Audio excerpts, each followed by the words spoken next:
എല്ലാവർക്കും നമസ്കാരം. PK ലേണിംഗ്സിന്റെ SCRT സീരീസിലേക്ക് സ്വാഗതം. നമുക്കറിയാം 5ാം ക്ലാസ് മുതൽ 10ാം ക്ലാസ് വരെയുള്ള SCRT പാഠപുസ്തകങ്ങളെ അടിസ്ഥാനമാക്കി ഇന്ത്യ ചരിത്രവുമായി ബന്ധപ്പെട്ട വസ്തുതകളെയാണ് കഴിഞ്ഞ കുറച്ച് ക്ലാസ്സുകളിലായിട്ട് നമ്മൾ മനസ്സിലാക്കിക്കൊണ്ടിരിക്കുന്നത്. ഏകദേശം നമുക്ക് 3 ക്ലാസ്സുകൾ കംപ്ലീറ്റ് ചെയ്തിട്ടുണ്ട്. അതിനുശേഷം ഒരു 4ാമത്തെ ക്ലാസ്സിലേക്ക് നമ്മളിതാ കടക്കുകയാണ്. എന്തൊക്കെയാണ് കഴിഞ്ഞ 3 ക്ലാസ്സുകളിലായിട്ട് നമ്മൾ പരിശോധിച്ചത്?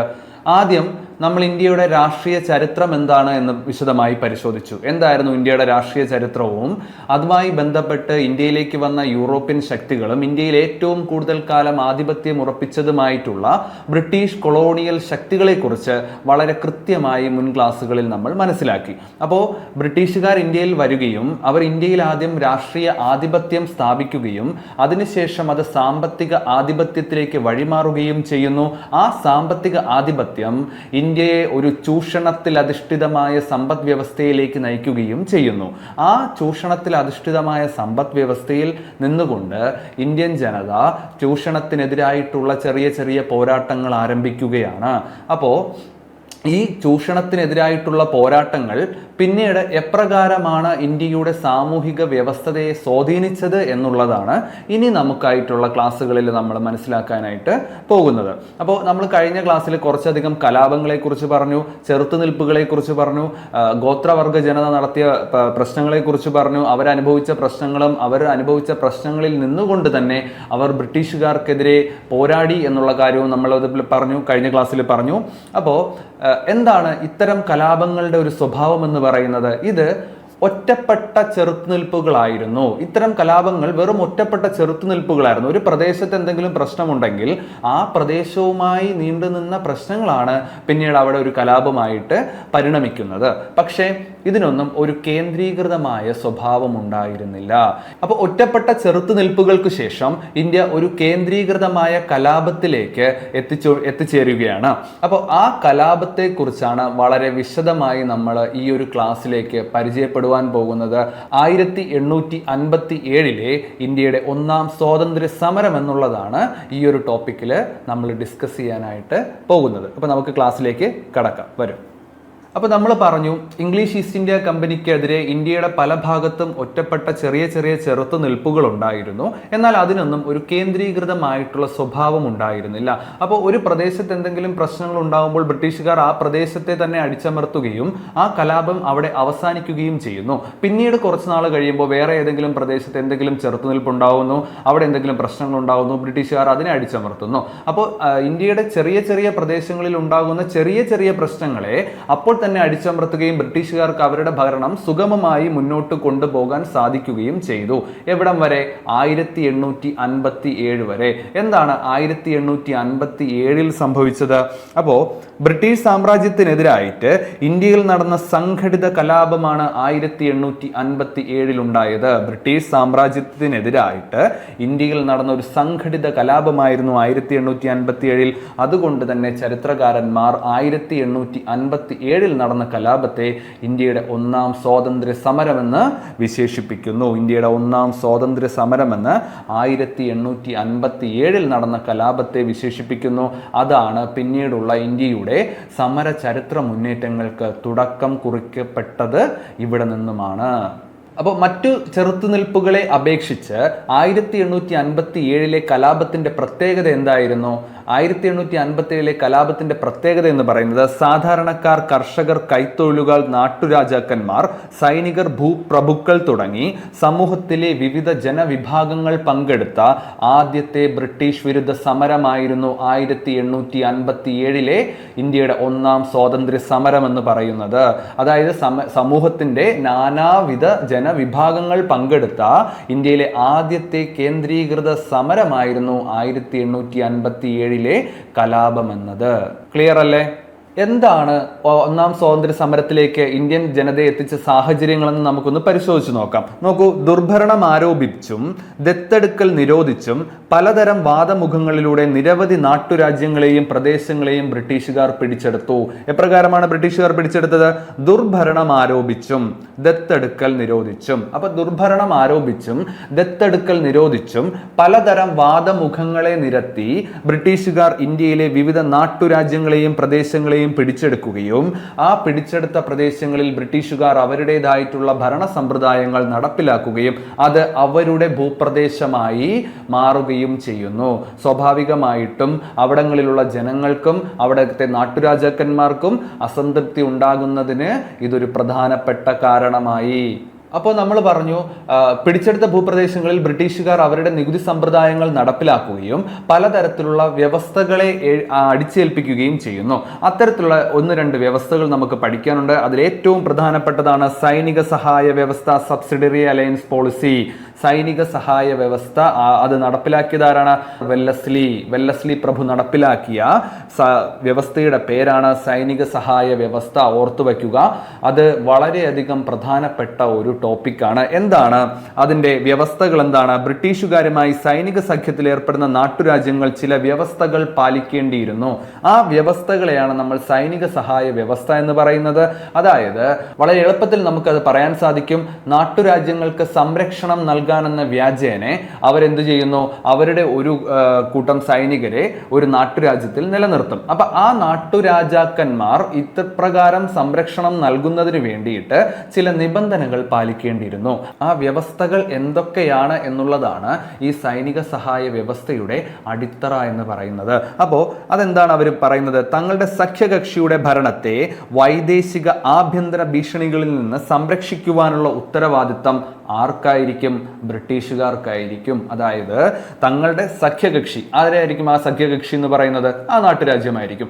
ആ നാട്ടുരാജ്യത്തെ വൈദേശിക ആഭ്യന്തര ഭീഷണികളിൽ നിന്ന് സംരക്ഷിക്കുവാനുള്ള ഉത്തരവാദിത്തം ബ്രിട്ടീഷുകാരിൽ അധിഷ്ഠിതമായിരിക്കും. അപ്പോൾ അതിന് ഈ സൈനിക സഹായ വ്യവസ്ഥയിൽ ഏർപ്പെടുന്ന നാട്ടുരാജാവ് കമ്പനി സൈന്യത്തിന്റെ ഒരു യൂണിറ്റ് തൻ്റെ രാജ്യത്തിനുള്ളിൽ സ്ഥിരമായി പാർപ്പിക്കണം. എന്താണ് അവർ പറയുന്നത്? സൈനിക സഹായ വ്യവസ്ഥയിൽ ഏർപ്പെടുന്ന നാട്ടുരാജാവ് കമ്പനി സൈന്യത്തിന്റെ ഒരു യൂണിറ്റിനെ തൻ്റെ രാജ്യത്തിനുള്ളിൽ സ്ഥിരമായി പാർപ്പിക്കണം. അപ്പൊ കമ്പനി സൈന്യത്തിന് നാട്ടുരാജ്യത്തിലേക്കുള്ള പ്രവേശന അനുമതി ഇതിലൂടെ നേടിയെടുക്കുകയാണ് വെല്ലസ്ലി സൈനിക സഹായ വ്യവസ്ഥയിലൂടെ നടപ്പിലാക്കിയത്. അതുകൂടാതെ കമ്പനിയുടെ സൈനിക വിഭാഗത്തിനുള്ള എല്ലാ ചെലവും സഖ്യത്തിൽ ഏർപ്പെടുന്ന രാജാവ് നിർവഹിക്കണം. കമ്പനിയുടെ സൈനിക വിഭാഗത്തിനുള്ള എല്ലാ ചെലവും സഖ്യത്തിൽ ഏർപ്പെടുന്ന രാജാവ് നിർവഹിക്കണം. പിന്നീട് കമ്പനിയുടെ അനുമതിയില്ലാതെ മറ്റ് യൂറോപ്യൻ രാജ്യങ്ങളുമായി സഖ്യത്തിൽ ഏർപ്പെടുവാൻ സാധിക്കുകയില്ല. കമ്പനിയുടെ അനുമതിയില്ലാതെ വേറെ രാജ്യങ്ങളുമായിട്ട് ഇവർക്ക് സഖ്യത്തിൽ ഏർപ്പെടുവാൻ സാധിക്കുമോ? നിശ്ചയമായും ഇല്ല. പിന്നീട് ബ്രിട്ടീഷ് ഗവർണർ ജനറലുമായി ആലോചിക്കാതെ ഒരു നടപടിയും സഖ്യരാജാവിന് നടപ്പിലാക്കുവാൻ സാധിക്കുകയില്ല. സഖ്യരാജാവ് തൻ്റെ രാജ്യത്ത് ഒരു ബ്രിട്ടീഷ് റെസിഡന്റിനെ താമസിപ്പിക്കണം. അപ്പോൾ ഇത്തരം നിയമങ്ങൾ ലംഘിക്കപ്പെടുകയാണെങ്കിൽ ഈ നാട്ടുരാജ്യങ്ങൾ ബ്രിട്ടീഷ് ഇന്ത്യയോട് കൂട്ടിച്ചേർക്കപ്പെടും. അപ്പോൾ എന്താണ് ഫലത്തിൽ ഒരു അടിമത്ത വ്യവസ്ഥയുടെ തുല്യമായിട്ടുള്ള വ്യവസ്ഥയാണ് സംരക്ഷണത്തിനെന്നുള്ള വ്യാജേനയുള്ള അടിമത്തത്തിന്റെ മറ്റൊരു രൂപമായ വെല്ലസ്ലി നടപ്പിലാക്കിയ സൈനിക സഹായ വ്യവസ്ഥ എന്ന് പറയുന്നത്. അപ്പൊ ഇത്തരം പോയിന്റുകൾ മനസ്സിലാക്കുമ്പോൾ തന്നെ നമുക്കറിയാം, ഒന്നുകിൽ ആ നാട്ടുരാജ്യത്തെ നിരുപാധികം ബ്രിട്ടീഷുകാർക്ക് നൽകുക, അല്ല എന്നുണ്ടെങ്കിൽ ബ്രിട്ടീഷ് സൈന്യത്തെ നിലനിർത്തിക്കൊണ്ട് തന്നെ ബ്രിട്ടീഷ് കൊളോണിയൽ ശക്തിയുടെ അടിമയായി കഴിയുക എന്നുള്ളതായിരുന്നു സൈനിക സഹായ വ്യവസ്ഥയുടെ ഒരു വശമെന്നത്. സൈനിക സഹായ വ്യവസ്ഥ പോലെ തന്നെ വിനാശകരമായ മറ്റൊരു പോളിസിയും കൂടെ ബ്രിട്ടീഷുകാർ ഇന്ത്യയിൽ നടപ്പിലാക്കിയിരുന്നു. അതിനെയാണ് നമ്മൾ ദത്തവകാശ നിരോധന നിയമം എന്ന് പറയുന്നത്. ദത്തവകാശ നിരോധന നിയമം, ഡോക്ട്രൈൻ ഓഫ് ലാപ്സ് എന്ന് പറയുന്ന ഒരു നിയമം കൂടി ബ്രിട്ടീഷുകാർ ഇന്ത്യയിൽ നടപ്പിലാക്കുന്നു. ദത്തവകാശ നിരോധന നിയമം നടപ്പിലാക്കുന്നത് ഡൽഹൌസി പ്രഭുവാണ്. വളരെയധികം പ്രധാനപ്പെട്ട ഒരു പോയിന്റാണത്. ദത്തവകാശ നിരോധന നിയമം നടപ്പിലാക്കുന്നത് ഡൽഹൌസി പ്രഭുവാണ്. ഓക്കെ, അത് എന്താണ് അതിൻ്റെ ഒരു പ്രത്യേകത എന്ന് പറയുന്നത്? സ്വാഭാവികമായിട്ടും നമുക്കറിയാം, അപ്പോൾ ഒരു നാട്ടുരാജ്യത്തിൽ അനന്തരാവകാശികളായി ആൺകുട്ടികൾ ഇല്ലാതെയാവുകയാണെന്നുണ്ടെങ്കിൽ മറ്റൊരു കുടുംബത്തിൽ നിന്ന് അവർക്ക് ആൺകുട്ടികളെ അനന്തരാവകാശിയായി ദത്തെടുക്കുവാൻ സാധിക്കും എന്നുള്ളൊരു പ്രൊവിഷൻ ഇന്ത്യയിൽ നിലവിലുണ്ടായിരുന്നു. അത് ഈ ദത്തവകാശ നിരോധന നിയമത്തോടുകൂടി ഇല്ലാതാവുകയാണ് ചെയ്യുക. ഞാനതൊന്ന് വായിക്കാം. അപ്പോൾ ഒരു നാട്ടുരാജ്യത്തിലെ ഭരണാധികാരി പിന്തുടർച്ചാവകാശികളായി ആൺമക്കളില്ലാതെ മരിച്ചാൽ മറ്റൊരു കുടുംബത്തിൽ നിന്ന് ഒരു ആൺകുട്ടിയെ അനന്തരാവകാശിയായി ദത്തെടുക്കുന്ന സമ്പ്രദായം നിലവിലുണ്ടായിരുന്നു. എന്നാൽ ബ്രിട്ടീഷ് ഗവർണർ ജനറൽ ആയിരുന്ന ഡൽഹൌസി പ്രഭു നടപ്പിലാക്കിയ ദത്തവകാശ നിരോധന നിയമപ്രകാരം ദത്തെടുക്കുവാനുള്ള രാജാവിൻ്റെ അധികാരം ഇല്ലാതായി. അതായത് അനന്തരാവകാശികളായി ആൺകുട്ടികൾ ഇല്ലാതെ വരികയാണെന്നുണ്ടെങ്കിൽ ആ രാജ്യം അനാഥമാവുകയും അത് ബ്രിട്ടീഷ് ഇന്ത്യയിലേക്ക് കൂട്ടിച്ചേർക്കപ്പെടുകയും ചെയ്യുന്നു. ഓക്കെ, ക്ലിയർ അല്ലേ? അങ്ങനെ അനന്തരാവകാശികൾ ഇല്ലാതെ ആകുമ്പോൾ ആ രാജ്യം ബ്രിട്ടീഷ് ഇന്ത്യയോട് കൂട്ടിച്ചേർക്കപ്പെടുകയും അപ്പോൾ ഒരുപാട് നാട്ടുരാജ്യങ്ങളെ ഈ നിയമപ്രകാരം, ഈ രണ്ട് നിയമപ്രകാരം, സൈനിക സഹായ വ്യവസ്ഥയിലൂടെയും ദത്തവകാശ നിരോധന നിയമപ്രകാരവും ബ്രിട്ടീഷുകാർ തങ്ങളുടെ സ്വാധീന ശക്തിയിലേക്ക് കൂട്ടിച്ചേർക്കപ്പെടുകയും ഏതൊക്കെ അവധ്, ഝാൻസി, സത്താറ തുടങ്ങിയ പല പ്രദേശങ്ങളെയും ബ്രിട്ടീഷുകാർ ഇപ്രകാരം പിടിച്ചെടുക്കുകയും ചെയ്തു. അപ്പോൾ സ്വാഭാവികമായിട്ടും ഇവിടങ്ങളിലുള്ള ഭരണാധികാരികൾക്ക് ബ്രിട്ടീഷുകാരുടെ മേൽ ഒരു ശത്രുത ഉണ്ടാവുകയും അവിടുത്തെ ജനങ്ങളും സൈനികരും ഭരണാധികാരികളും ബ്രിട്ടീഷുകാർക്കെതിരായിട്ടുള്ള കലാപത്തിലേക്ക് നീങ്ങുവാനുള്ള ഒരു പ്രധാന കാരണമായിട്ട് ഈ രണ്ട് വ്യവസ്ഥകൾ മാറുകയും ചെയ്തു. അങ്ങനെ നമ്മൾ ഔദിലെ കലാപം എന്ന് പറയുന്ന ഒരു ടോപ്പിക്കിലേക്ക് പോവുകയാണ്. കലാപങ്ങൾ ഇന്ത്യയിൽ ആരംഭിച്ചു തുടങ്ങുകയാണ്.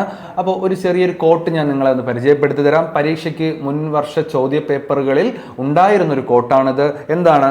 ഒരു ദിവസം നമ്മുടെ വായിൽ പതിക്കുവാൻ പോകുന്ന cherry, a cherry that will drop into our mouth one day.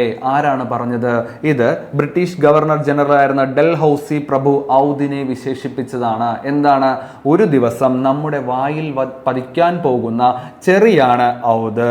ഇങ്ങനെയാണ് ആര് വിശേഷിപ്പിച്ചത്? 1851 ആയപ്പോൾ ബ്രിട്ടീഷ് ഗവർണർ ജനറൽ ആയിരുന്ന ഡൽഹൌസി പ്രഭു ഔദിനെ വിശേഷിപ്പിക്കാൻ പോകുന്നത്. അതായത് ഇന്നല്ലെങ്കിൽ നാളെ നമുക്ക് ആ പ്രദേശം ലഭിക്കുമെന്നതാണ് അദ്ദേഹം ഈ ഒരു വാചകത്തിലൂടെ ഉദ്ദേശിച്ചത്. നിശ്ചയമായും അവർ ആ ഭൂപ്രദേശം കീഴടക്കുക തന്നെ ചെയ്തു. 1856, അതായത് കൃത്യം 5 വർഷങ്ങൾക്ക് ശേഷം ഔദ് ബ്രിട്ടീഷ് സാമ്രാജ്യത്തോട് കൂട്ടിച്ചേർക്കപ്പെട്ടു.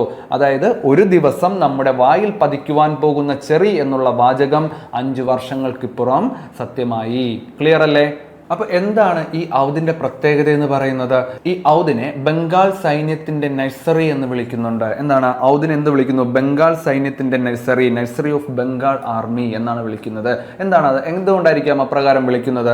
അതായത് അന്ന് നിലവിലുണ്ടായിരുന്ന ബ്രിട്ടീഷ് ഇന്ത്യയിലെ ഭൂരിഭാഗം സൈനികരും ഔദിൽ നിന്നുള്ളവരായിരുന്നു. അവരിൽ ബ്രാഹ്മണരോ ഉയർന്ന ജാതിക്കാരോ ആയിരുന്നു. അപ്പോൾ അന്നത്തെ ബ്രിട്ടീഷ് ഇന്ത്യയിൽ ഉണ്ടായിരുന്ന സൈനികരിൽ ഒരുപാട് പേർ, മഹാഭൂരിപക്ഷം പേരും ഉത്തർപ്രദേശിലെ ഔദിൽ നിന്നുള്ളവരായിരുന്നു.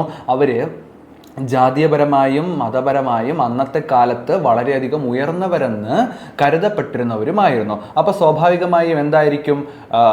സൈനികരുടെ ഇടയിൽ ഒരു അസംതൃപ്തി ഉണ്ടാവുകയും അവർ ഇതിലെല്ലാം കലാപത്തിനായിട്ടുള്ള ഒരു കാലഘട്ടം കാത്തിരിക്കുകയും ചെയ്യുന്നു. ബ്രിട്ടീഷ് പടയാളികളുടെ അത്രയും തന്നെ സമർത്ഥരായിരുന്നുവെങ്കിൽ പോലും നമ്മുടെ ഇന്ത്യൻ സൈനികർ ഒരു രണ്ടാം തരത്തിലുള്ള പൗരന്മാരായിട്ടായിരുന്നു അന്ന് കരുതപ്പെട്ടിരുന്നത്. അതുകൊണ്ട് തന്നെ അവർക്ക് കുറഞ്ഞ വേതനവും മോശം ഭക്ഷണവും താമസ സൗകര്യങ്ങളുമായിരുന്നു ഇന്ത്യയിൽ നിന്ന് ലഭിച്ചുകൊണ്ടിരുന്നത്. അന്നത്തെ ബ്രിട്ടീഷ് ഇന്ത്യയിൽ നിന്ന് രണ്ടാം തരക്കാരാക്കപ്പെട്ട ഇന്ത്യയിലെ പട്ടാളക്കാർക്ക് ലഭിച്ചുകൊണ്ടിരുന്നത്. എന്നാൽ അവർ സാമർഥ്യത്തിൽ മറ്റുള്ളവരെക്കാൾ പിന്നിലായിരുന്നോ? നിശ്ചയമായിട്ടുമല്ലായിരുന്നു. പക്ഷെ ഈ ഒരു രണ്ട് തട്ടിലുള്ള തരംതിരിവ് അവിടെ നിലനിന്നിരുന്നു എന്നുള്ളതാണ് യാഥാർത്ഥ്യം. അപ്പോൾ അസംതൃപ്തി നിറഞ്ഞ ഈ ഒരു സാഹചര്യത്തിൽ കമ്പനി അവർക്ക് പുതിയ തരം എൻഫീൽഡ് റൈഫിളുകൾ വിതരണം ചെയ്യുന്നു. അതൊരു വളരെ പ്രധാനപ്പെട്ട ഒരു പോയിന്റ് ആണ്. അപ്പോൾ ഈ ഒരു സാഹചര്യത്തിൽ കമ്പനി അവർക്ക് പുതിയ തരം എൻഫീൽഡ് തോക്കുകൾ വിതരണം ചെയ്യുകയും അതിൻ്റെ വെടിയുണ്ടകൾക്ക് ഗ്രീസ് പുരട്ടിയ ഒരു കടലാസ് കവർ ഉണ്ടായിരുന്നു. അപ്പോൾ അതിലെ വെടിയുണ്ടകൾക്ക് ഗ്രീസ് പുരട്ടിയ ഒരു കടലാസിൻ്റെ കവർ ഉണ്ടായിരുന്നു. ഈ കടലാസ് തോക്കിൽ തിര നിറയ്ക്കുന്നതിന് മുൻപ് കടിച്ചു കീറണമായിരുന്നു. അപ്പോൾ അവർ കടിച്ചു കീറേണ്ടി വരുന്ന ആ കവറിൽ പുരട്ടിയിരുന്നത് പശുവിൻ്റെയും പന്നിയുടെയും കൊഴുപ്പിൽ നിന്നുണ്ടാക്കിയ ഒരു തരം ഗ്രീസ് ആയിരുന്നു എന്നുള്ള ഒരു പ്രചരണം സൈനികർക്കിടയിൽ വ്യാപിക്കുവാൻ തുടങ്ങി. അപ്പോൾ അതായത് അവർ കടിച്ചു കീറേണ്ടി വരുന്നത് മൃഗങ്ങളുടെ മാംസ്യത്തിൻ്റെ കൊഴുപ്പിൽ നിന്ന് നിർമ്മിതമായ കവറാണ് എന്നുള്ള ഒരു വാദമുഖം അവിടെ തുറന്നു വരികയാണ്. അത് സൈനികർക്കിടയിൽ വ്യാപകമായി പടരുകയും സൈനികർക്കിടയിൽ ശക്തമായ രോഷത്തിന് കാരണമാവുകയും ഇത് ചെയ്തു. അപ്പോൾ ഇത് അവരുടെ മതവിശ്വാസത്തെ വ്രണപ്പെടുത്തുകയും ബരക്പൂരിലെ സൈനികനായിരുന്ന മംഗൾ പാണ്ഡെ 34-ാം തദ്ദേശീയ കാലൽപ്പടയുടെ 6-ാം കമ്പനിയിൽ സേവനമനുഷ്ഠിച്ചിരുന്ന മംഗൾ പാണ്ഡെ ഇതിനെതിരെ ആദ്യത്തെ പ്രതിഷേധവുമായി ഉയർന്നു വരികയും ചെയ്യുന്നു. ഞാൻ ഈ പറഞ്ഞ കാര്യങ്ങളൊന്ന് ക്ലിയറായി ഒന്ന് ഓർത്തു വെക്കുക. 34th ബംഗാൾ നേറ്റീവ് ഇൻഫൻട്രി, അതായത് 34ാമത് തദ്ദേശീയ കാലാൾപ്പടയുടെ 6ാം കമ്പനിയിൽ സേവനമനുഷ്ഠിച്ചിരുന്ന സൈനികനായിരുന്ന മംഗൾ പാണ്ഡെ. വളരെയധികം പ്രധാനപ്പെട്ട പേരാണ് ഇന്ത്യ ചരിത്രവുമായി ബന്ധപ്പെട്ട്. അപ്പോൾ സൈനികർക്കിടയിൽ നിന്നുള്ള അസംതൃപ്തി ആദ്യമായി പുറത്തു വരികയും മംഗൾ പാണ്ഡെ അതിനെതിരെ ശക്തമായ പ്രതിഷേധവുമായി മുന്നോട്ട് വരികയും ചെയ്യുകയാണ്. അതോടുകൂടി ഇന്ത്യ സമര ചരിത്രത്തിൽ തന്നെ ഒരു വലിയൊരു പോരാട്ടത്തിൻ്റെ ആരംഭത്തിന് മംഗൾ പാണ്ഡെ തുടക്കം കുറിക്കുകയും ഉണ്ടായി. അപ്പോൾ തോക്കിൽ വെടിയുണ്ട നിറയ്ക്കുവാനായിട്ട് പ്രേരിപ്പിച്ച ഒരു ബ്രിട്ടീഷ് സൈനികനെ അദ്ദേഹം ആക്രമിക്കുകയും അതോടുകൂടി അദ്ദേഹം പിടിക്കപ്പെടുകയും 1857 ഏപ്രിൽ 8 ആ ധീര ദേശാഭിമാനിയെ തൂക്കിലേറ്റപ്പെടുകയും ചെയ്തു. ആ വർഷം ഒന്ന് ഓർത്തു വയ്ക്കുക, 1857 ഏപ്രിൽ 8 ആയപ്പോഴേക്കും മംഗൾ പാണ്ഡെയെ തൂക്കിലേറ്റപ്പെടുകയും ചെയ്യുന്നു. അതോടുകൂടി സൈനികർക്കിടയിൽ അദൃശ്യമായി കിടന്ന അസംതൃപ്തി പതുക്കെ പതുക്കെ പരസ്യമായി ഉയർന്നു വരികാനും ആരംഭിച്ചു. അങ്ങനെ 1857 ആയപ്പോഴേക്കും കലാപം ആരംഭിക്കുന്നു. കലാപം ആരംഭിച്ചത് ഉത്തർപ്രദേശിലെ മീററ്റിലായിരുന്നു. ആ പോയിന്റ് വളരെ കൃത്യമായി ഓർത്തു വെക്കുക. ചിലപ്പോൾ ക്വസ്റ്റ്യനിൽ ഡൽഹി എന്നൊക്കെ കാണാം, ദയവേത് അത് കുത്തരുത്. പകരം എവിടെയാണ്? ഉത്തർപ്രദേശിലെ മീററ്റിൽ 1857 കലാപം ആരംഭിക്കുകയാണ്. സൈനികരുടെ ഇടയിൽ രഹസ്യമായി നിലനിന്നിരുന്ന അസംതൃപ്തി പതിയെ പതിയെ പരസ്യമാവുകയും അവർ പരസ്യമായ ഒരു കലാപത്തിലേക്ക് മുതിരുകയും ചെയ്യുന്നു. അങ്ങനെ ആ മംഗൾ പാണ്ഡെയുടെ വധത്തെ തുടർന്ന് സംഘടിച്ച ഇന്ത്യയിലെ സൈനികർ നേരെ ഡൽഹിയിലെത്തുകയും മുഗൾ ഭരണാധികാരിയായ ബഹദൂർ ഷാ രണ്ടാമനെ ഇന്ത്യയുടെ ചക്രവർത്തിയായി പ്രഖ്യാപിക്കുകയും ചെയ്യുന്നു. അങ്ങനെ ഡൽഹിയിലെ മുഗൾ ചക്രവർത്തിയായിരുന്ന ബഹദൂർ ഷാ രണ്ടാമനെ ഷഹൻഷാ ഈ ഹിന്ദുസ്ഥാൻ എന്ന് വിശേഷിപ്പിക്കുകയും ഇന്ത്യയുടെ ചക്രവർത്തി എന്ന നാമത്തിൽ അദ്ദേഹത്തെ അവർ കലാപത്തിന്റെ നേതൃനിരയിലേക്ക് എത്തുവാനായിട്ട് പ്രേരിപ്പിക്കുകയും ചെയ്യുന്നു. അതായത് കലാപത്തിന്റെ യഥാർത്ഥ ശക്തി എന്ന് പറയുന്നത് ഹിന്ദുക്കളും മുസ്ലിങ്ങളും തമ്മിലുള്ള ഐക്യമായിരുന്നു. ഈ ചെറിയൊരു തീപ്പൊരി വളരെയധികം പ്രദേശങ്ങളിലേക്ക് വ്യാപിക്കുകയും സ്വാതന്ത്ര്യം വേണമെന്നുള്ള ഒരു ആഗ്രഹം ഇന്ത്യക്കാരിൽ പതിയെ പതിയെ ഉടലെടുക്കുകയും ചെയ്യുന്നു. അതിങ്ങനെ വിപ്ലവകാരികൾ ആദ്യം ഡൽഹി പിടിച്ചടക്കുന്നു. വിപ്ലവകാരികൾ ആദ്യം പിടിച്ചടക്കുന്ന സ്ഥലം ഉത്തർപ്രദേശല്ല, പകരം ഡൽഹിയാണ്. അപ്പോൾ ഇതിന്ന് ഒരു പോയിന്റ് മനസ്സിലാക്കുക. കലാപം ആരംഭിക്കുന്നത് ഉത്തർപ്രദേശിലെ മീററ്റിലായിരുന്നു. അതിനുശേഷം അവർ മുഗൾ ചക്രവർത്തിയായിരുന്ന ബഹദൂർ ഷാ രണ്ടാമനെ ഇന്ത്യയുടെ ചക്രവർത്തിയായി പ്രഖ്യാപിക്കുകയും അതിന് വിപ്ലവകാരികൾ അതിനുശേഷം ഡൽഹി പിടിച്ചെടുക്കുകയും ചെയ്യുന്നു. അപ്പോൾ സൈനികരെ കൂടാതെ തന്നെ അധികാരം നഷ്ടപ്പെട്ട നാട്ടുരാജ്യങ്ങളിലെ ഭരണാധികാരികളും കർഷകരും മറ്റു ജനവിഭാഗങ്ങളും ഉത്തരേന്ത്യയുടെ പല ഭാഗങ്ങളിലും കലാപത്തിൽ പങ്കെടുക്കുകയും ഇതിനു വേണ്ടി ഒരു കേന്ദ്രീകൃതമായിട്ടുള്ള ഈ സമരത്തിന് വേണ്ടി പല പല പ്രാദേശിക കലാപങ്ങളും ഇന്ത്യയിൽ സംഘടിക്കുകയും ചെയ്യുന്നു. അങ്ങനെ സിപായിമാർ ആയുധങ്ങളും വെടിമരുന്നുകളും സംഭരിച്ചിരുന്ന ആയുധ സംഭരണശാലകൾ ബെൽ ഓഫ് ആംസ് എന്ന് പറയും. നമ്മുടെ NCERT ടെക്സ്റ്റ് ബുക്കിൽ ബെൽ ഓഫ് ആംസ് എന്നാണ് കൊടുത്തിരിക്കുന്നത്. ഈ ബെൽ ഓഫ് ആംസ് എന്ന് പറഞ്ഞാൽ ആയുധങ്ങളും വെടിക്കോപ്പുകളും സംഭരിച്ചു വെച്ചിരിക്കുന്ന പല പ്രദേശങ്ങളും കീഴടക്കുകയും വെള്ളക്കാരെ ആക്രമിക്കുകയും അവരുടെ ബംഗ്ലാവുകളും വസ്തുവകകളും കൊള്ളയടിക്കുകയും അഗ്നിക്കിരയാക്കുകയും ചെയ്യുന്നു. ഇനി നിങ്ങളുടെ ടെക്സ്റ്റ് ബുക്കിൽ മ്യൂട്ടിനിയും റിവോൾട്ടും തമ്മിലുള്ള വ്യത്യാസം വളരെ കൃത്യമായി കൊടുത്തിട്ടുണ്ട്. നമുക്കതൊന്ന് മനസ്സിലാക്കി നോക്കാം. എന്താണ് സൈനിക കലാപം അല്ലെങ്കിൽ മ്യൂട്ടിനിയും റിവോൾട്ടും തമ്മിലുള്ള വ്യത്യാസം? ഒരു സൈനിക കലാപവും സാധാരണ കലാപവും തമ്മിലുള്ള വ്യത്യാസം എന്താണ്? സൈനിക കലാപം എന്ന് പറയുന്നത് സായുധ സേനയ്ക്കകത്തെ നിയമങ്ങളുടെയും നിയന്ത്രണങ്ങളുടെയും കൂട്ടായ ലംഘനമാണ്. അതായത് ഒരു സായുധ സേനയ്ക്കുള്ളിൽ നിലനിൽക്കുന്ന നിയമങ്ങൾക്കെതിരായിട്ടുള്ള ലംഘനമാണ്, കൂട്ടായ ലംഘനമാണ് നമ്മൾ സൈനിക കലാപം എന്ന് പറയുന്നത്. എന്നാൽ സാധാരണ കലാപം എന്ന് പറഞ്ഞാൽ വ്യവസ്ഥാപിത അധികാരത്തിനും ശക്തിക്കുമെതിരെ ജനങ്ങൾ പോരാടുന്നതിനെയാണ് ഒരു സാധാരണ കലാപം എന്ന് പറയുന്നത്. ഒന്ന് വ്യവസ്ഥയ്ക്കെതിരാണ്, മറ്റത് സായുധ സേനയ്ക്കകത്ത് നിലനിൽക്കുന്ന പ്രശ്നങ്ങളിൽ നിന്നുള്ള കലാപമാണ്. രണ്ടും കലാപം തന്നെയാണ്, പക്ഷേ രണ്ടിൻ്റെയും പ്രയോഗത്തിൽ വ്യത്യാസമുണ്ട്. അപ്പോൾ ഇത് രണ്ടും തമ്മിലുള്ള വ്യത്യാസം ഒന്ന് വളരെ കൃത്യമായിട്ടൊന്ന് മനസ്സിലാക്കി വെച്ചിരിക്കുക. ഇനി വരുന്ന പരീക്ഷകളിൽ ചിലപ്പോൾ അത് ചോദിക്കാനായിട്ട് സാധ്യതയുണ്ട്.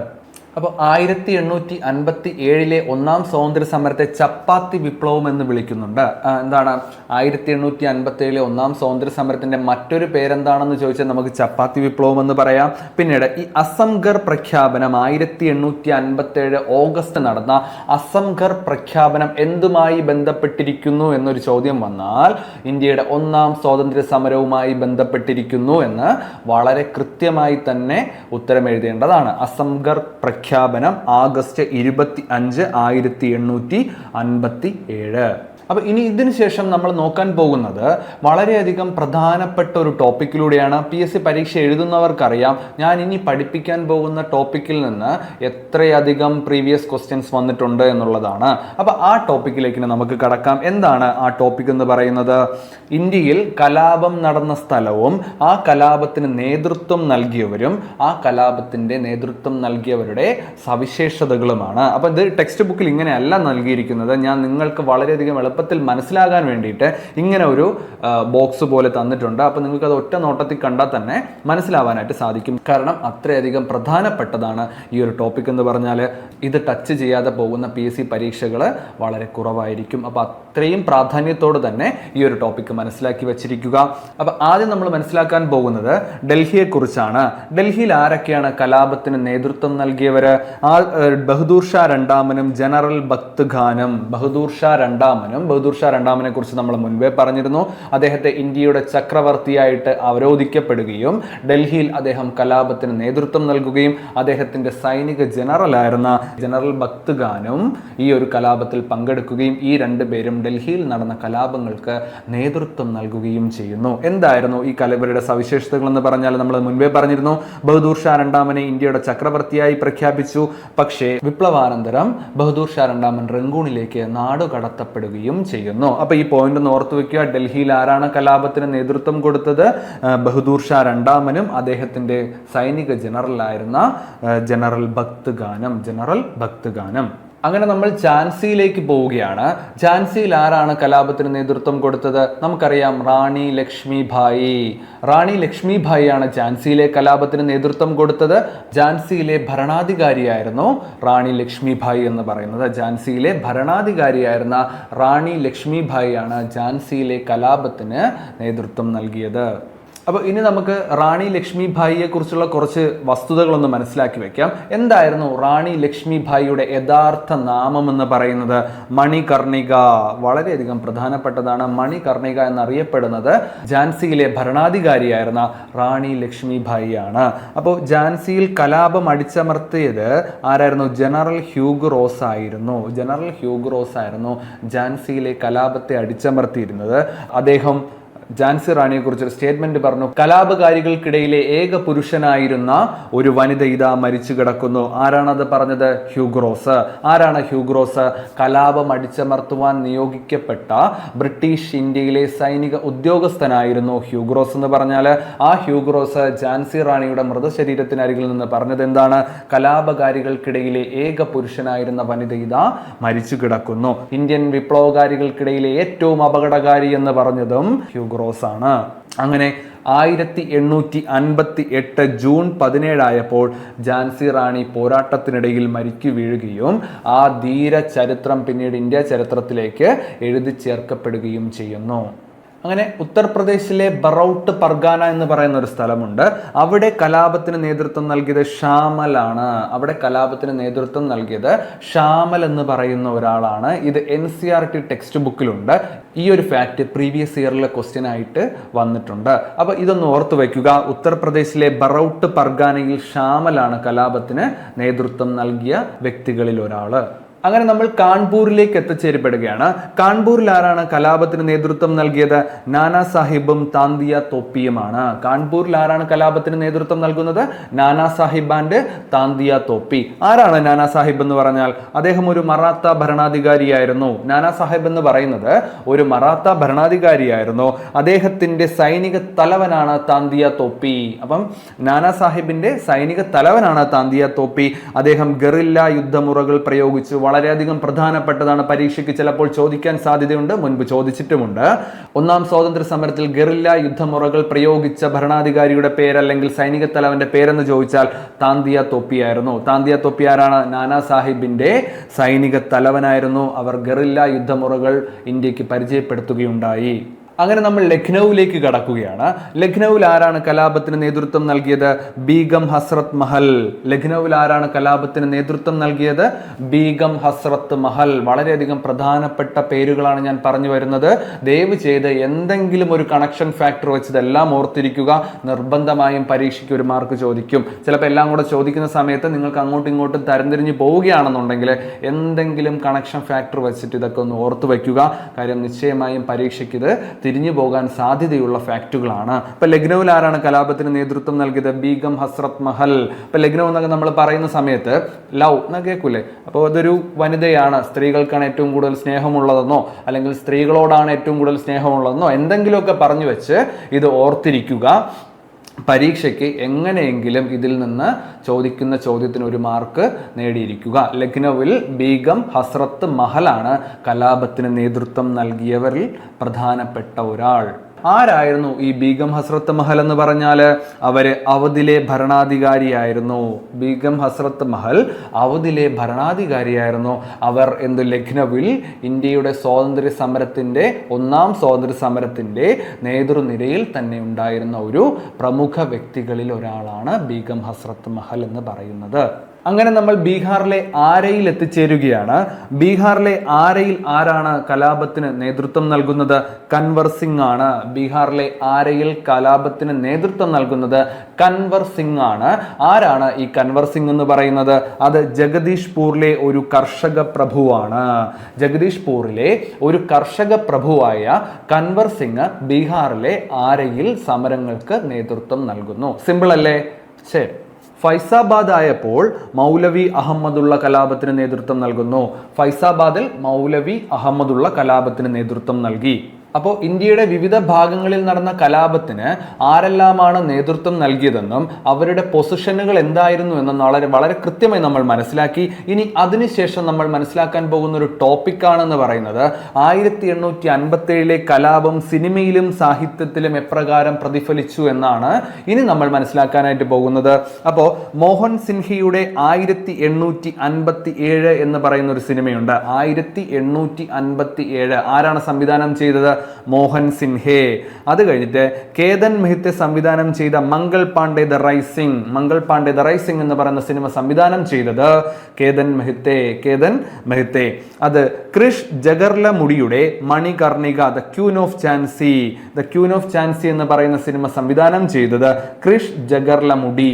അപ്പൊ ഇത്തരം ചലച്ചിത്രങ്ങൾ 1857 ഒന്നാം സ്വാതന്ത്ര്യ സമരവുമായി ബന്ധപ്പെട്ട് നിർമ്മിക്കപ്പെട്ട സിനിമകളാണ്. സിനിമയിൽ മാത്രമല്ല സാഹിത്യത്തിലേക്ക് വരുന്ന സമയത്തും 1857 കലാപം വളരെയധികം സ്വാധീനം ചെലുത്തുകയുണ്ടായി. ആരൊക്കെയാണ് 1857 കലാപത്തെ പ്രമേയമാക്കി പുസ്തകം രചിച്ചവരെന്ന് നമുക്ക് മനസ്സിലാക്കാം. അതിൽ പ്രമുഖരായിരുന്നു മഹാശ്വേത ദേവിയുടെ ഝാൻസി റാണി. മഹാശ്വേത ദേവി നമുക്കറിയാം, ഇന്ത്യയുടെ ജ്ഞാനപീഠ പുരസ്കാര ജേതാവായിരുന്ന മഹാശ്വേത ദേവിയുടെ ഝാൻസി റാണി, മലയാറ്റൂർ രാമകൃഷ്ണന്റെ അമൃതം തേടി എന്നീ നോവലുകളും 1857 കലാപം പശ്ചാത്തലമാക്കി രചിക്കപ്പെട്ട നോവലുകളാണ്. ഏതൊക്കെയാണ്? ഒന്നുകൂടെ ആവർത്തിക്കൂ. മഹാശ്വേത ദേവിയുടെ ഝാൻസി റാണി, മലയാറ്റൂർ രാമകൃഷ്ണന്റെ അമൃതം തേടി എന്നിവ. ഓക്കെ. അങ്ങനെ ബ്രിട്ടീഷുകാർ ഇന്ത്യയുടെ ഒന്നാം സ്വാതന്ത്ര്യ സമരത്തെ അടിച്ചമർത്തുകയും വളരെയധികം ശക്തമായ സ്വാധീനം ഇന്ത്യയുടെ പല ഭാഗങ്ങളിലും അത് ചെലുത്തുകയും ചെയ്യുകയുണ്ടായി. പക്ഷെ ഈ കലാപത്തിന് കുറച്ചധികം പരിമിതികൾ ഉണ്ടായിരുന്നു. നമുക്കറിയാം, ഏതൊരു കലാപത്തിനും വളരെയധികം മുന്നൊരുക്കങ്ങളില്ല എന്നുണ്ടെങ്കിൽ ആ കലാപം പരാജയപ്പെടുകയും അപ്രകാരം തന്നെ ഇന്ത്യയുടെ ഒന്നാം സ്വാതന്ത്ര്യ സമരത്തിന് സംഭവിക്കുകയും ആ കലാപം ഒരു പരാജയമായി മാറുകയും ചെയ്തു. എന്തൊക്കെയായിരിക്കും ആ കലാപത്തിന്റെ പരിമിതികളെന്ന് നമുക്ക് വായിക്കാം. അപ്പോൾ നോക്കിക്കോളൂ. കലാപം ഉത്തരേന്ത്യയിലെ ഏതാനും ഭാഗങ്ങളിൽ മാത്രമായി ഒതുങ്ങുകയും കലാപത്തിനൊരു സംഘടിത നേതൃത്വം ഉണ്ടാവുകയും ഉണ്ടായിരുന്നില്ല. അപ്പോൾ കലാപകാരികളെക്കാൾ മെച്ചപ്പെട്ട സൈനിക ശേഷിയും സംഘാടന മികവും ആർക്കുണ്ടായിരുന്നു? ബ്രിട്ടീഷ് സേനയ്ക്കുണ്ടായിരുന്നു. കലാപകാരികളെക്കാൾ ശക്തമായൊരു നേതൃത്വവും സൈനിക ബലവും ബ്രിട്ടീഷുകാർക്കുണ്ടാവുകയും ഇന്ത്യയിലെ മധ്യവർഗം പൊതുവെ കലാപങ്ങളിൽ നിന്ന് വിട്ടുനിൽക്കുകയും ചെയ്തു. നമ്മൾ പറഞ്ഞു, ഏറ്റവും ഉയർന്നവരും ഏറ്റവും താഴെത്തട്ടിലും ഉണ്ടായിരുന്നവർ കലാപം നയിക്കുകയും മാറുകയും ഇന്ത്യയിലെ ഒരു മധ്യവർഗം ഈ കലാപത്തിൽ നിന്നും വിട്ടുനിൽക്കുകയും ചെയ്തു. പിന്നീട് നാട്ടുരാജ്യങ്ങളിലെ ഭരണാധികാരികളിൽ നിന്നും ഒരു വിഭാഗം ആൾക്കാർ ഈ കലാപത്തിൽ നിന്നും വിട്ടുനിൽക്കുകയും ചെയ്യുന്നു. ചിലർ അടിമകളായി മാറുകയും ചിലവർ അവരുടെ അസംതൃപ്തിയോടുകൂടി ജീവിക്കുകയും ചെയ്തു. അപ്പോൾ ഇത്തരം പരിമിതികൾ കൊണ്ട് തന്നെ ഇന്ത്യയുടെ ഒന്നാം സ്വാതന്ത്ര്യ സമരം എന്ന് പറയുന്നത് ഒരു ചെറിയ രീതിയിൽ പരാജയമായിരുന്നുവെങ്കിൽ പോലും പിൽക്കാലത്തുണ്ടായിരുന്ന എല്ലാ മൂവ്മെന്റുകളുടെയും ഒരു പ്രചോദനമെന്ന് പറയുന്നത് ഇന്ത്യയുടെ ഈ ഒന്നാം സ്വാതന്ത്ര്യ സമരം തന്നെയാണ്. അതിൽ യാതൊരുവിധ സംശയങ്ങളുമില്ല. അപ്പോൾ എന്താണ് ഈ കലാപത്തിന് ശേഷം സംഭവിച്ചത് എന്നുള്ള ഒരു ടോപ്പിക്കിലേക്ക് നമ്മൾ അടുത്ത് കടക്കുകയാണ്. അങ്ങനെ ആ ഒരു കലാപത്തിന് ശേഷം എന്താണ് സംഭവിച്ചത് എന്നുള്ള കാര്യത്തിലേക്ക് നമ്മൾ കടക്കുകയാണ്. എന്താണ് ആ കലാപത്തിന് ശേഷം സംഭവിച്ചത്? നിരവധി ഇന്ത്യക്കാരെ വെടിവെച്ച് കൊല്ലുകയുണ്ടായി. വളരെ പേരെ പീരങ്കി ഉണ്ടക്കി ഇരയാക്കി. അനേകായിരങ്ങളെ വഴിമരക്കൊമ്പുകളിൽ ജീവനോടെ തലകീഴാക്കി കെട്ടിത്തൂക്കി. അതിൽ മാത്രം ഏകദേശം 1.5 ലക്ഷത്തോളം ആൾക്കാർ കലാപത്തിൽ കൊല്ലപ്പെട്ടു. അതിൽ മാത്രം ഏകദേശം 1.5 ലക്ഷത്തോളം ആൾക്കാർ കലാപത്തിൽ കൊല്ലപ്പെട്ടുകയും അതിൽ 1 ലക്ഷം പേരും സാധാരണക്കാരാവുകയും ചെയ്തു. അങ്ങനെ ബ്രിട്ടീഷുകാരുടെ ക്രൂരമായ അടിച്ചമർത്തലിനെയും അതിജീവിച്ചുകൊണ്ട് ഇന്ത്യയുടെ ഒന്നാം സ്വാതന്ത്ര്യ സമരത്തെ നമ്മൾ ഇപ്പോഴും ഇരുന്ന് പഠിക്കുന്നു. എന്തുകൊണ്ടായിരിക്കാം അങ്ങനെ പറയുന്നത്? ഇന്ത്യയുടെ പിൽക്കാല മൂവ്മെന്റുകൾക്കുള്ള ഒരു പ്രചോദനമായിരുന്നു ഒരു കേന്ദ്രീകൃതമായിട്ടുള്ള ഇന്ത്യയുടെ ഒന്നാം സ്വാതന്ത്ര്യ സമരം 1857 എന്ന് വളരെ കൃത്യമായി നമുക്ക് പറയുവാനായിട്ട് സാധിക്കും. അങ്ങനെ ഒന്നാം സ്വാതന്ത്ര്യ സമരം അവസാനിക്കുകയാണ്. അപ്പോൾ ബ്രിട്ടീഷുകാർ ഈ സമരത്തെ അടിച്ചമർത്തിയെങ്കിൽ പോലും അത് ശക്തമായ പരാജയമാണെന്ന് നമുക്ക് പൂർണ്ണമായും പറയുവാൻ സാധിക്കില്ല. എന്തുകൊണ്ടായിരിക്കാം അത്? അതായത് 1858 ഒരു വിളംബരം വരികയാണ്. എവിടെ നിന്ന്? ബ്രിട്ടീഷ് രാജ്ഞിയുടെ ഒരു വിളംബരം വരികയാണ്. അതിനെ act for the better government of India എന്ന് പറയും. നമ്മളത് പൊളിറ്റിയിൽ പഠിക്കുന്നുണ്ട്. അപ്പോൾ ഈ ഒരു വിളംബരം വരികയും അതോടുകൂടി ഇംഗ്ലീഷ് ഈസ്റ്റ് ഇന്ത്യ കമ്പനിയുടെ കയ്യിൽ നിന്ന് അധികാരം ബ്രിട്ടീഷ് ഗവൺമെന്റിലേക്ക് മാറപ്പെടുകയും ചെയ്യുന്നു. കമ്പനിയുടെ ഭരണം രാജ്ഞിയുടെ കൈകളിലേക്ക്, വിക്ടോറിയ രാജ്ഞിയുടെ കൈകളിലേക്ക് എത്തിച്ചേരപ്പെടുകയും ചെയ്യുന്നു. അങ്ങനെ 1858 ഒരു വിളംബരത്തിലൂടെ ഈസ്റ്റ് ഇന്ത്യ കമ്പനിയുടെ രാഷ്ട്രീയ അധികാരം അവസാനിപ്പിക്കുകയും ഇന്ത്യയുടെ ഭരണം ബ്രിട്ടീഷ് പാർലമെന്റ് നേരിട്ട് ഏറ്റെടുക്കുകയും ചെയ്യുന്നു. അങ്ങനെ ഇന്ത്യയുടെ ഭരണം ബ്രിട്ടീഷ് രാജ്ഞിയുടെ നേരിട്ടുള്ള നിയന്ത്രണത്തിലായി. ഗവർണർ ജനറൽ എന്നതിന് പകരം വൈസ്രോയി എന്ന പദവി നിലവിൽ വന്നു. അതായത് മുൻപുണ്ടായിരുന്ന ഗവർണർ ജനറൽ എന്ന പദവി മാറുകയും വൈസ്രോയി എന്നുള്ള പദവി വരികയും ഇന്ത്യയിലെ പിൽക്കാല ദേശീയ പ്രസ്ഥാനങ്ങൾക്കും ദേശീയ പ്രക്ഷോഭങ്ങൾക്കും ഇന്ത്യയുടെ ഒന്നാം സ്വാതന്ത്ര്യ സമരം ഒരു പ്രചോദനമായി മാറുകയും നമ്മൾ ഈ ഒരു കാലഘട്ടത്തിൽ ഇരുന്നു കൊണ്ട് തന്നെ പഴയ കാലഘട്ടത്തിലെ വീരപുരുഷന്മാരെ ഓർത്തു വയ്ക്കുകയും ചെയ്യുന്നു. ഓക്കെ, ക്ലിയർ അല്ലേ? അപ്പോൾ ഇത്രയും പറഞ്ഞ ക്ലാസ്സുകൾ മനസ്സിലായി എന്ന് വിശ്വസിക്കുന്നു. അപ്പോൾ ഈ ഒരു ടോപ്പിക് എടുക്കുവാനായിട്ട് ഞാൻ 8ാം ക്ലാസ്സിലെ 1ാം ചാപ്റ്റർ റെഫർ ചെയ്തിട്ടുണ്ട്. 12ാം ക്ലാസ്സിലെ 11ാമത്തെ ചാപ്റ്റർ റെഫർ ചെയ്തിട്ടുണ്ട്. അപ്പോൾ ഈ ഒരു ക്ലാസ് കണ്ടു കഴിഞ്ഞതിന് ശേഷം നിങ്ങൾ ടെക്സ്റ്റ് ബുക്കിൽ ഈ ഒരു ചാപ്റ്റർ ഒന്ന് റെഫർ ചെയ്യുക, 2 ചാപ്റ്ററുകൾ ഒന്ന് റെഫർ ചെയ്ത് നോക്കുക. നിങ്ങളുടെ കൺസെപ്റ്റിൽ വളരെയധികം ക്ലാരിറ്റി വരുത്തുവാനായിട്ട് സഹായിക്കും. അപ്പോൾ ഈ ഒരു ക്ലാസ് എല്ലാവർക്കും മനസ്സിലായി എന്ന് വിശ്വസിക്കുന്നു. അപ്പോൾ അടുത്തൊരു ക്ലാസ്സുമായിട്ട് നമുക്ക് വീണ്ടും കാണാം. താങ്ക്